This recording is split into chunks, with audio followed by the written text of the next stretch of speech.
Hello friends, मैं गौरव और James Webb space telescope ने सबसे पुरानी गैलेक्सी ढूंढी। जेम्स वेब ने मल्टीवर्स थियरी को प्रूव किया। जेम्स वेब ने एलियंस के एग्जिस्टेंस का भी प्रूफ दिया एंड रिसेंटली उसने जुपिटर के कई सारे राज खोले। लेकिन एक मिनट, जुपिटर के कई सारे राज। जुपिटर के बारे में तो हम ऑलमोस्ट हर कुछ जानते थे, right? It is the biggest planet, it is a gas giant and it is one of the oldest planet जो हमारे सूरज के साथ ही फॉर्म हुआ था। But the fact is that even true? क्या आपको पता है जुपिटर्स के पास भी सैटर्न के जैसे रिंग्स हैं? जुपिटर में भी ऑरोरास फॉर्म होते हैं। क्या आपको यह पता था कि उसके मून्स के पास भी एक मैग्नेटिक फील्ड है? एंड लास्टली, सूरज से इतना दूर होने के बावजूद उसका कोर सूरज के बाद second hottest core in our solar system है। सो डज दैट मीन, जैसे सब कहते हैं, जुपिटर एक फेल्ड स्टार था? वेल, हम ये कह सकते हैं कि हमें यह भी नहीं पता था कि हमें जुपिटर के बारे में क्या नहीं पता था। और इन्हीं सारी चीजों से जेम्स वेब स्पेस टेलीस्कोप ने हमें वाकिफ कराया है। So let us start with our Jupiter's story. So Jupiter की कहानी शुरू होती है आज से करीबन 4.5 बिलियन साल पहले, जब सूरज बस पैदा ही हुआ था। अब since it was one of the oldest and the biggest planets, eventually इस प्लैनेट का नाम रखा गया Jove, also known as Jupiter, यानी रोमन मिथोलॉजी का the king of the gods. लेकिन हमारे सोलर सिस्टम के सबसे पुराने प्लैनेट के बारे में हमें कई हजार सालों से पता होने के बावजूद भी ये तक नहीं जानते थे कि इसका कोर कैसा है, एक ठोस सॉलिड या किसी तपते लावा जैसा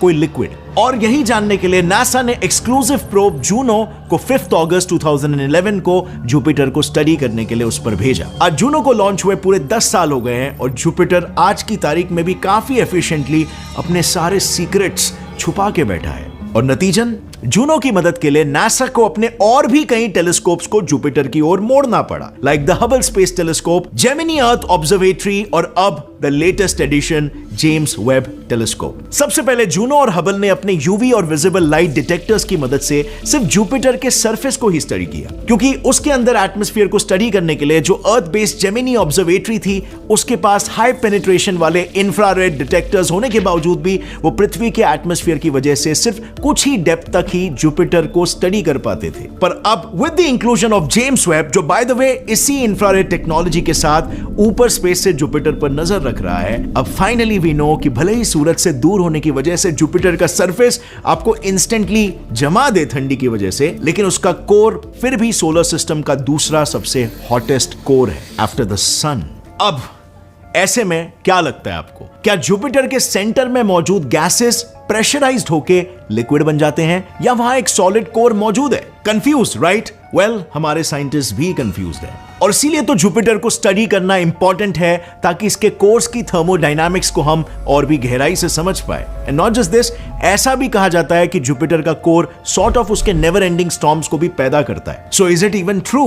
वेल, एक्चुअली अब तक विजिबल और यूवी रेंज में खींची गई जुपिटर की इन इमेजेस ने हमें काफी पहले ही बता दिया था कि उसके ऊपर मौजूद डार्क और लाइट बैंड्स असल में 644 किलोमीटर पर आवर की रफ्तार से बहते अलग अलग गैसेस है और वो एक दूसरे के ऑपोजिट डायरेक्शन में बहते हैं। पर ऑपोजिटली बहते इन गैसियस बैंड्स ने आज से करीबन 400 साल पहले जुपिटर के सदर्न हेमिस्फीयर में एक बड़ा सा बवंडर क्रिएट किया था, जो आज की तारीख में एटलीस्ट 2 पृथ्वी को निगल जाए उतना बड़ा था और जिसका नाम रखा गया the great red spot. Astronomers इस बवंडर को कब से समझने की कोशिश कर रहे हैं कि तभी उसके बारे में एक और खबर सामने आई। The great red spot is shrinking, यानी कि जुपिटर में कुछ तो ऐसा हो रहा है जिसकी वजह से ये स्टॉर्म थम रहा है और इसका नॉलेज हमें अपने पृथ्वी के स्टॉर्म्स को रोकने में भी मदद कर सकता है। अब जरा इसे देखो, ये वही इमेज है जिसे रिसेंटली जेम्स वेब ने अपने नियर इंफ्रारेड कैमरा से खींची है। इस सिर्फ एक इमेज में भी 3 डिफरेंट कलर फिल्टर्स की मदद से जुपिटर के कई राज खोले गए हैं। सबसे पहले इस इमेज में जो रेड फिल्टर है वो उन चीजों को दर्शाता है जो मोर और लेस ऊपरी लेयर्स में है, जैसे कि अमोनिया और आइस क्रिस्टल से भरे धुंधले गैस क्लाउड्स, और फिर उनके ऊपर मंडराते हुए ऑरोरा शाइन करते हैं। जी हां, जैसे मैंने पहले कहा था, जुपिटर पर भी ऑरोरा शाइन करते हैं। इनफैक्ट उस पर तो इतने पावरफुल और कॉन्स्टेंटली चमकते हुए ऑरोरास बनते हैं कि उस एनर्जी से 100 टेरावाट्स तक की बिजली पैदा की जा सकती है। फॉर कंपैरिजन, ये इतनी बिजली है जितनी 1 लाख पावर प्लांट्स मिलकर भी पैदा नहीं कर सकते हैं। But just think for a while, हम जुपिटर के मुकाबले सूरज से ज्यादा नजदीक हैं, एंड येट हम तक इतने इंटेंस ऑरोरास क्रिएट करने वाले सोलर फ्लेयर्स नहीं पहुंच रहे हैं। Now how is that even possible? Well, that is possible because हमारे पास भी जुपिटर की तरह 3 अजीबोगरीब मून्स होने की जरूरत है। यस, जुपिटर पर ऑरोराज मेजरली सूरज नहीं बल्कि उसके 3 सबसे नजदीकी चांद प्रोड्यूस करते हैं, स्पेशली आयो और गैनीमीड। एक्चुअली आयो, यूरोपा और गैनीमीड एक 4:2:1 के ऑर्बिटल रेजोनेंस में जुपिटर के चक्कर काटते हैं। मीनिंग जब आयो 4 चक्कर काटता है तब सेकंड मून यूरोपा 2 चक्कर काटता है और थर्ड मून गैनीमीड सिर्फ 1 चक्कर। अब अगर यूरोपा को साइड किया जाए तो आयो ठहरा वोल्केनिकली एक्टिव और गैनीमीड पूरे सोलर सिस्टम का वो इकलौता मून है जो इतना बड़ा है कि उसके खुद के पास भी मैग्नेटिक फील्ड मौजूद है। अब इसका मतलब समझ रहे हो, आयो के वोल्केनिक इरप्शन सीमित होने वाले चार्ज पार्टिकल्स जुपिटर और गैनीमीड के मैग्नेटिक फील्ड्स के बीच फंस जाते हैं, सिमिलरली जैसे सोलर फ्लेयर्स के चार्ज पार्टिकल्स अर्थ के मैग्नेटिक फील्ड में अटक जाते हैं। And then, we get these beautiful aurora lights.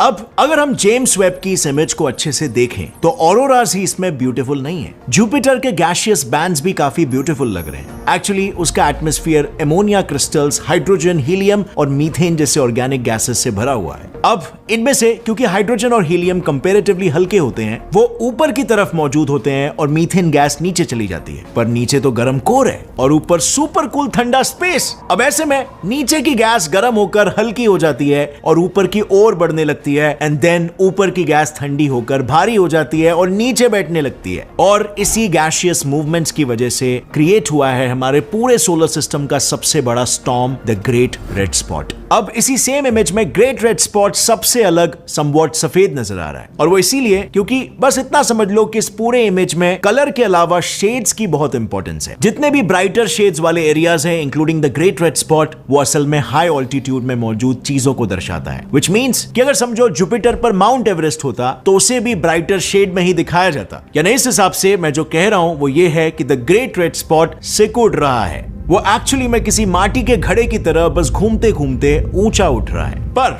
अब जरा एक सेकंड रुको और सोचो, जुपिटर एक मैसिव प्लैनेट है, उसका कोर लगभग सूरज जितना ही गर्म है, वो लगभग सूरज के साथ साथ ही बना है, और जैसे कि हमने अभी देखा वो भी सूरज की तरह हाइड्रोजन और हीलियम से ही भरा हुआ है। सो क्या सोलर सिस्टम के शुरुआती सालों में इसका 1% भी चांस था कि आज हमारे सोलर सिस्टम में शायद एक की जगह 2 सूरज होते? वेल, नहीं। एक्चुअली में कई लोग मानते हैं कि Jupiter is a failed star, but not really. Actually solar system के शुरुआत से लेकर अब तक सूरज से भी कहीं ज्यादा जुपिटर ने सोलर सिस्टम को बनाने में योगदान दिया है। उसने कई इनकमिंग एस्टेरॉइड्स और कॉमेट्स को ग्रेविटी से अपनी ओर खींचकर बाकी प्लैनेट्स की जान बचाई है। पर इतना मास गेन करने के भी बावजूद जुपिटर की लोकेशन ही ऐसी थी कि वो सूरज जितना मास गेन ही नहीं कर पाया। और आज अगर उसे एक छोटा स्टार भी बनना है तो अपने प्रेजेंट मास से उसे एटलीस्ट 83 से 85 टाइम्स और मास गेन करना पड़ेगा, और अगर उसे एक फेल स्टार भी बनना है तो उसे करंट मास से करीब 13 टाइम्स ज्यादा मास लगेगा। मतलब मार्स और जुपिटर के मौजूद सारे एस्टेरॉइड्स को भी अगर जुपिटर खा लेगा तब भी वो एक फेल स्टार नहीं बन सकता। So yes, Jupiter as a fail star is just a myth. And I am pretty sure Jupiter से रिलेटेड ये इकलौता ऐसा मिथ नहीं है जिसे आज भी लोग सच मानते आ रहे हैं। थैंकफुली जेम्स वेब की मदद से आज ये सारे मिसकंसेप्शंस दूर हो रहे हैं। अब जेम्स वेब के इतने ओवरवेलमिंग सक्सेस ने हमें और पूरे साइंटिफिक कम्युनिटी का तो काफी फायदा करवाया है, लेकिन at the end of the day हमें एक चीज याद रखना बहुत ही जरूरी है कि हर साइंटिफिक एक्सपेरिमेंट और स्पेस मिशन हमेशा सिर्फ फायदे के लिए ही नहीं किया जाता। देखो, साइंस की शुरुआत ही हुई थी because of a very simple human emotion, curiosity, और इसीलिए देखा जाए तो मोस्ट ऑफ साइंस एक्सपेरिमेंट्स बस हमारी इसी क्यूरियोसिटी को सैटिस्फाई करने के लिए ही किए जाते हैं। अब इसी एग्जांपल को देख लो ना, जुपिटर जैसा एक प्लैनेट जिसे हम न जाने कितने हजारों सालों से ऑब्जर्व करते आए हैं, उसी के बारे में हमें पिछले कुछ ही महीनों में इंफॉर्मेशन मिल रहा है, और बस एक नए टेलीस्कोप की वजह से कितनी सारी नई चीजें जानने मिल रही है। And that is interesting and so fun to explore. अब फ्रेंड्स, अगर आपको जेम्स वेब का कंट्रोलर दे दिया जाए तो आप इस यूनिवर्स के कौन सी चीज पर उसे फोकस करोगे अपनी क्यूरियोसिटी को सेटिस्फाई करने के लिए? लिखिए अपना जवाब नीचे कमेंट सेक्शन में, और अगर इस वीडियो से आपको कुछ भी नया सीखने मिला तो एक लाइक जरूर ठोकना। See you next time friends, till then as always stay curious, keep learning and keep growing. जय हिंद।